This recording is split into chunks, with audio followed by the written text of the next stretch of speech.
এত পেট বানাইছস আর গা ধুইস না। এইভাবে থাকলে কোনোদিন মানুষ হবি না। এমন মানুষকে আবার কোনো মেয়ে বিয়ে করবে বলো? করো। দেখবা একদিন পরীর মতো বউ বাড়িতে আনবো। তোর মুখে শুধু বড় বড় কথা।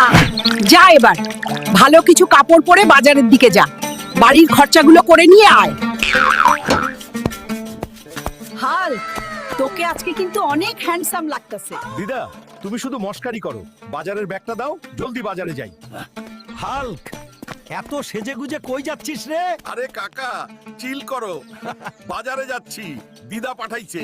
এই সুমাইয়া, আজ তোকে দারুণ লাগতেছে, খবর কি? এই পেট মোটা ছাগল, দূরে সরে দাঁড়া, নইলে তোর পেটে একটা ঘুষি মাইরা দিমু। আজও সুমাইয়া আমাকে পেট মোটা বলেই গালি দিল।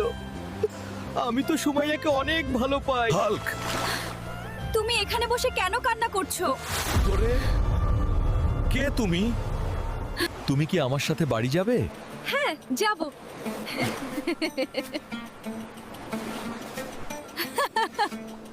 এই রে হাল্ক, এটা আবার কি নিয়ে আসলি? ওরে কাকা, এবার এটাই হবে আমার বউ। ওই বদমাইশ হাল্ক, হাল্ক, এটা আবার কি নিয়ে আইছস রে? আমি হালকে বিয়ে করতে চাই। আমাদের দুজনকে আশীর্বাদ করুন দাদিমা। আমি হাল্ক আপনাদের সবার জন্য প্রার্থনা করছি। এই ভিডিওটি লাইক করুন, চ্যানেলটি সাবস্ক্রাইব করুন। আপনার ইচ্ছা 2 দিনের মধ্যে পূরণ হবে। হাল্ক সব সময় আপনার সাথে আছে।